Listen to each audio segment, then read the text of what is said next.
Hey, it's KLOS New and Approved. I'm your host, Matt Pinfield. I'm here with Robert Jon of Robert Jon The Wreck.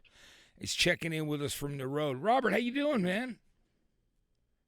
I'm doing great. How are you? I'm doing really well. I'll tell you, it's been a little while since I saw your show at the Peppermint Club with Jared James Nichols, and it was a great show, man. And one of the highlights of my night was getting to hang out with you and talk about music, you know? Yeah. It was great. It was really cool. So let's talk about the touring you guys have been doing lately. It's amazing. You've got this huge European tour that is coming up. Also, a bunch of dates in the States with Blackberry Smoke. Since you guys have formed in 2011, how many shows would you guess you guys have played? Because you played you guys are true road warriors. If you had to guess, what do you think? I mean, oh man, we kept track for a few years, and I know that it's in like the upper. I would guess like upper 700s or something like that. But we stopped keeping track a while back. So you got to tell me about it. What's great is, you guys have the Southern rock blues thing going on from Orange County. Even put out, music through Joe Bonamassa's label and toured with some really great people. Talk to me what was the thing, Robert, that really got your interest and made you fall in love with Southern rock and with that country feel and the thing that makes Southern rock special, because it's such a really honest genre. It's great. That's the thing Yeah, I've always loved about it. Tell me about the thing that got you into it. Can you tell me that? listening to KLOS when I was growing up. Yeah, that's great. Um, I think classic rock and southern rock are kind of, well, now I feel like they mend together. It's in some aspects, but I think there's a lot of similarities. And I grew up, my first show was Boston. I saw Boston at the Orange County Fair when I was, I don't know, before I could even drive. And You bought the ticket so yourself, right? Your dad took you to buy a ticket yeah, for that, right? Yeah. yeah, yeah, yeah. I That, bought the tickets myself, and I didn't have a way of transporting me there. So, um, I had to ask some friends who were older. But as far as southern rock, we started playing music that we loved playing, and it formed into the sound of southern rock. And we just kept doing what we love. We get asked that question over in the South all the time because we're obviously California boys, and they always ask us that. And we just started playing music that we loved playing, music that inspired us, music that made us feel happy right, and feel exactly. good. And you are in the South, Southern California. So, I have to Yeah, give them that. They have to realize that, as far as I'm concerned, right? I mean, yeah. It's the opposite of Tom Petty. You think Tom Petty, you think California, but he's from the South over in Florida. So we did the opposite. which is a cool thing, right? He made his move out here from Gainesville, right? Which is great. So, you've been going, like I said, since 2011, and you have such a dedicated, great fan base, not only here, but in the UK, in Germany, all over Europe. You guys have been building such a fan base there. Tell me about the experience of bringing that American root Southern rock to Europe and what the audiences are like there for you. Yeah, it's an interesting thing because people out in Europe, um, American music is what they're super into.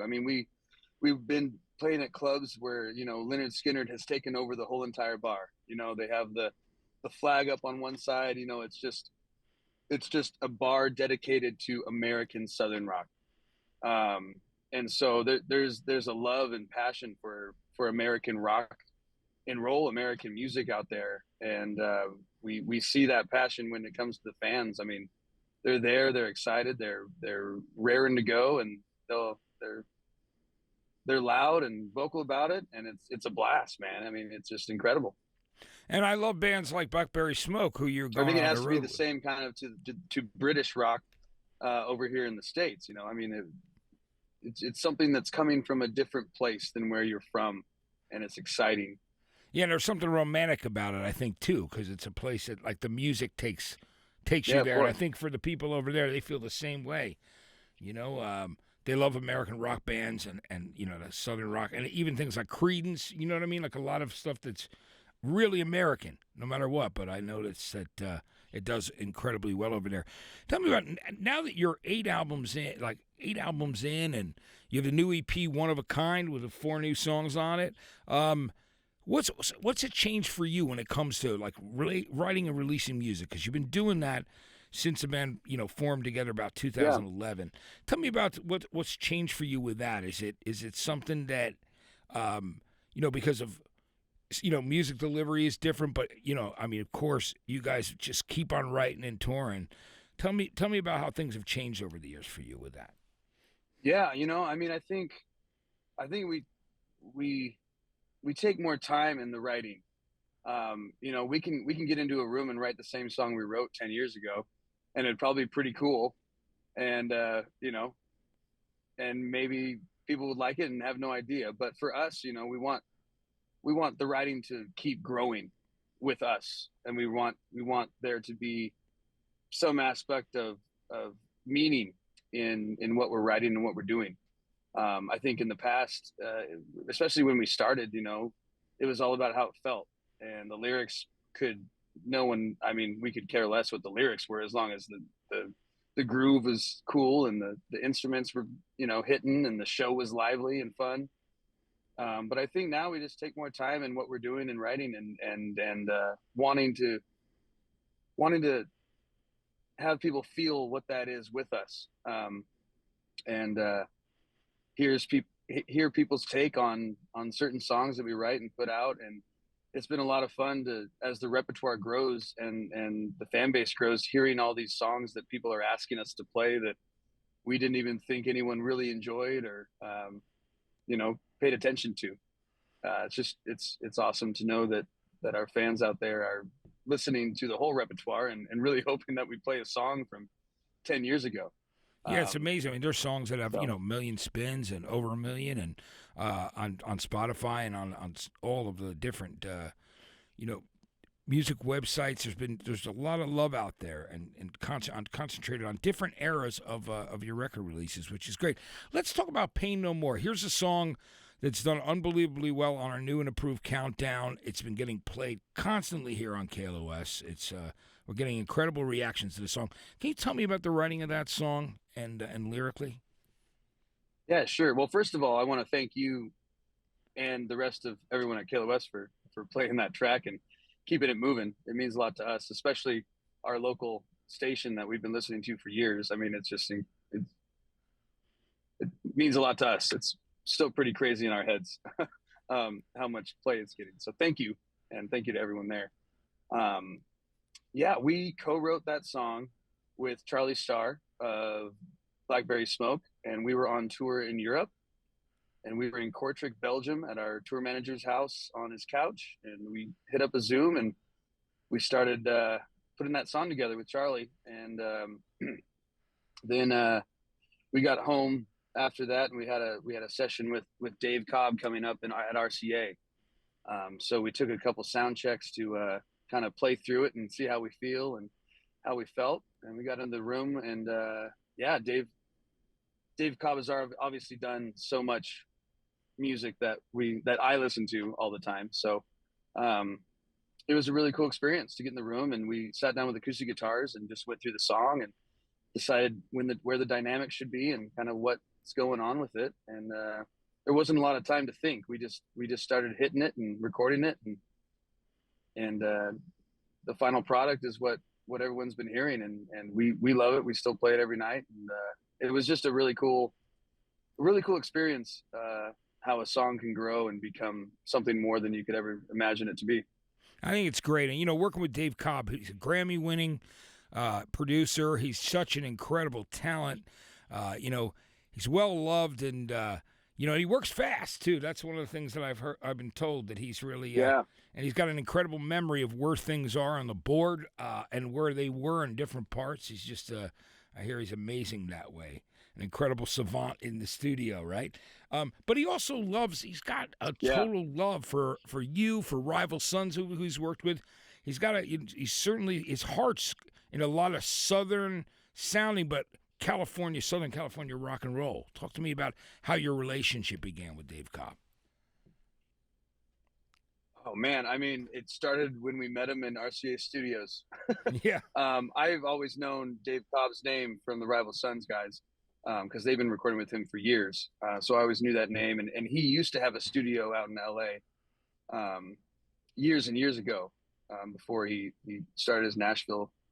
And yeah, so I mean, our relationship with Dave started the morning of the session. Yeah. After we drove all night from, man, I think we drove from Charlotte, North Carolina, or somewhere. We drove all night to get there, and got there at about 3 or 4 in the morning, slept as much as we can, and then got straight into the studio. And that's a classic studio. He bought that RCA studio, right? That has all that history with early rock and roll, and certainly you know, a lot of great country records have been recorded there over the years. You know, one of the things, it's funny that you mentioned the first Boston show that was the first show that you bought tickets for and went to. And I've always wanted to ask you this. Tell me, like, if you had to name, like, 5 of your favorite records that are go-to albums for you, that are 5 of the most important albums in your life. Or, I mean, you know, we don't have to put a number on it necessarily, but what would you say are 5 records that you couldn't live without? Man, well, I think that's always changing as I grow older and as life persists to happen. But I know, I mean, man, and Till the Sun, man, and I'm going to butcher these names too, because Until the Sun Turns Black by Ray LaMontagne, Audio Slave's first record. Oh, it's such a great one. Yeah. Yeah. I mean, that one was stuck in my CD player in high school for way too long.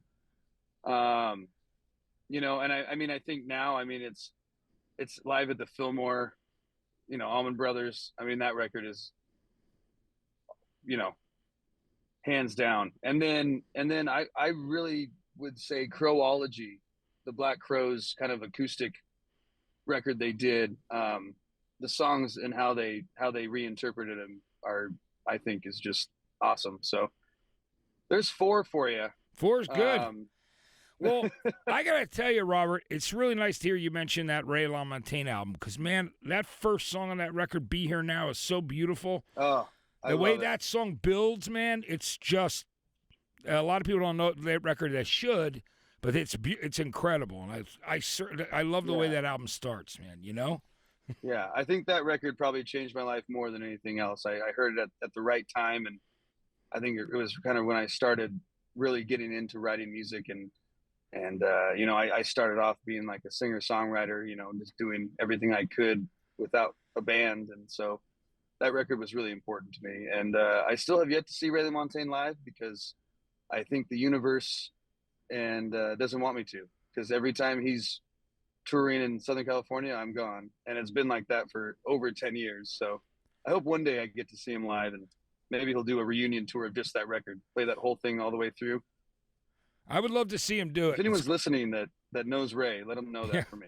You know, it's funny, you know, I saw him play in New York City at Radio City Music Hall, and he didn't face the audience. He faced sideways most of the time when he played, but it was still an incredible show.